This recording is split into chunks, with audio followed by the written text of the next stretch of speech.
Ya, ya. Nah, supaya untuk menjaga supaya hormon terjaga nih, walaupun usianya sudah relatif seperti tua gitu dok, kayak orang lain lah dok. Ya.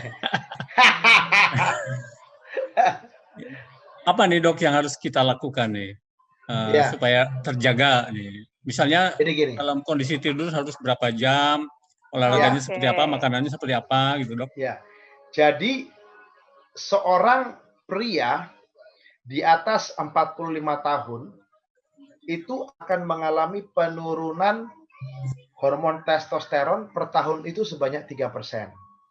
Jadi normally itu pasti akan turun Kang Cecep. Nah, tetapi sejauh mana penurunan itu tergantung dari gaya hidup.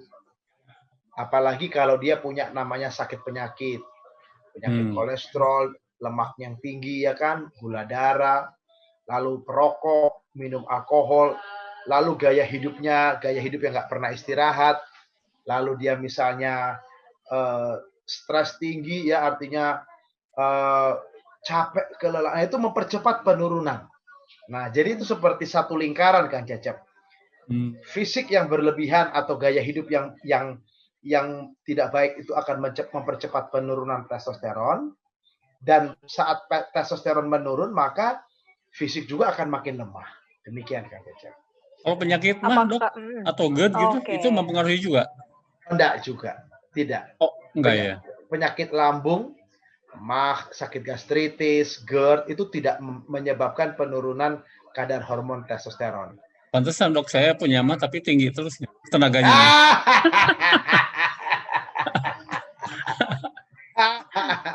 Yang mempengaruhi penyakit apa dok?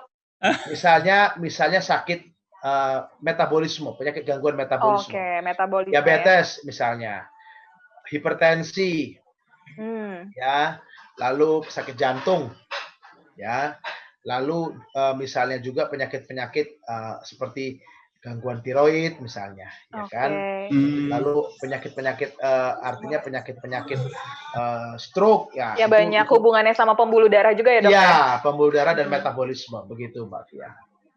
Oke dok, tadi kan dokter juga bilang kalau misalnya ini juga bergantung sama gaya hidup, berarti masalah penurunan hormon ini bisa terjadi lebih cepat juga dong ya dok? Sama maksudnya anak-anak muda gitu. Bisa. Hari ini Mbak Fia, ini pertanyaan Mbak Fia memang super-super semua ya. Saya lihat, wah luar biasa. Banyak belajar rupanya, banyak baca-baca ini Kang Fia. Iya dok. Jadi Mbak Fia, memang hari ini ada yang usia antara 30 sampai 35 sudah mengalami penyakit yang namanya hipogonad atau mengalami yang namanya penurunan kadar hormon testosteron. Ya, sangat itu sudah banyak terjadi sehingga tidak heran mereka memasuki pernikahan pengantin baru tetapi artinya kehidupan seksualnya drop. Ya. Lalu pengantin baru tetapi 1-2 tahun tidak bisa hamil. Ternyata kita periksa, ternyata kadar testosteronnya turun. Atau dia masuki pernikahan tetapi ternyata sudah banyak sakit-sakitan. Ternyata pada saat kita periksa, padahal usia baru 30-an, ternyata testosteronnya juga sudah mulai turun. Sangat turun. Ya. Oke dok, berarti ini kalau pemeriksaan hormon ini bisa kita ucuk-ucuk datang mau periksa hormon nih bisa, dok? Gitu? Bisa. Ya, bisa. Jadi kita datang ke lab, kalau untuk pria dan wanita, minta aja. Saya mau cek testosteron saya mau cek estrogen saya. Nanti diambil darah, bukan diambil darah macam-macam Mbak Fia, tapi darah vena, ambil darah di sini seperti biasa. Gitu ya. Untuk orang yang kalau kita mau check up, mau periksa yang lain-lain lah, gitu ya. Oke, itu bilangnya apa dok? Atau harus konsultasi dulu ke dokter atau bisa mungkin bisa karena ada laboratorium yang terpisah ya dok ya? Ya, jadi kalau memang mau, it's better, lebih baik konsultasi dulu.